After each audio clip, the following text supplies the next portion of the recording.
આજે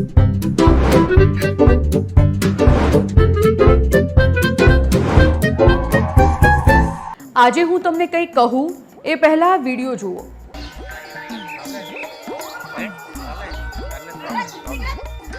તાજેતરમાં જ એક મહાન ઓલ ઇન્ડિયા ભૂત ભગાડો મહિલાએ કમાલ કરી નાખી।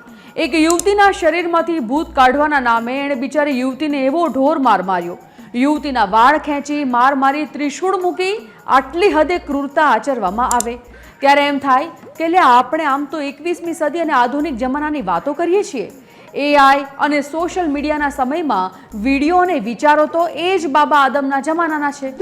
આજુબાજુ લોકો આ ઢોંગી મહિલાનો તમાશો જોઈ રહ્યા હતા, પણ રોકે કોણ? આ બધા જ એ માનસિકતાથી પીડિત છે। આમને કોણ સમજાવે કે ભાઈ ભૂત થોડું આમ દંડા થેરાપીથી ભાગે? આ એક્સપર્ટ બંને તો એમ જ હશે કે એમની આ હોશિયારીથી ભૂતને પણ ભાગવું જ પડશે।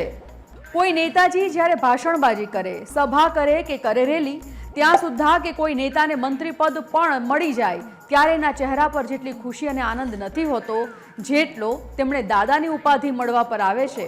જી હા, હમણાં હું વાત કરી રહી છું ગુજરાતના વન અને પર્યાવરણ વિભાગના કેબિનેટ મંત્રી અર્જુનભાઈ મોઢવાડિયાની। જનતા અને પક્ષના કાર્યકરો તેમના ઈશારે નાચે અને અર્જુનભાઈ કોના ઈશારે નાચે? તો જવાબ છે તેમના પૌત્રના। વ્યસ્ત કાર્યક્રમમાંથી સમય કાઢીને અર્જુનભાઈએ પોતાના પૌત્ર સાથે ક્વોલિટી ટાઈમ સ્પેન્ડ કર્યો। આ વિડીયો જોઈને તો એમ થાય કે અસલી હાઈકમાન્ડ પક્ષની દિલ્હી ઓફિસમાં નહીં પણ ઘરમાં ઘોડિયામાં ઝૂલે છે।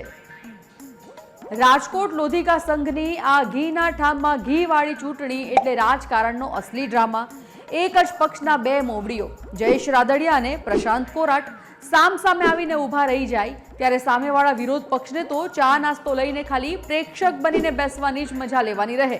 59 ફોર્મ ભરાયા છે એટલે એવું લાગે છે કે જાણે સંઘની ડિરેક્ટર બનવાની રેસ નહીં પણ કોઈ buy one get one free સ્કીમની લાઈન લાગી હોય। 28મી તારીખે ચિત્ર સ્પષ્ટ તો થઈ જશે ત્યારે ખબર પડશે કે ખરેખર કુસ્તી ખેલાશે કે પછી આપણે બધા એક જ પરિવારના છીએ કહીને શમણા પર પાણી ફરી વળશે। પણ સાહેબ ગમે તે થાય, આ રાજકારણ છે। અહીં ચૂંટણી થાય કે બિનહરીફ પતે, કમસે કમ ચા પાણી અને કટાક્ષની મહેફિલ તો પૂરેપૂરી જામવાની જ છે। દારૂ દારૂ દારૂ, હાલ તો ચારેક ઓર ચર્ચા છડે ચોક ફક્ત દારૂની છે અને દારૂ પણ કેવો? નકલી દારૂ।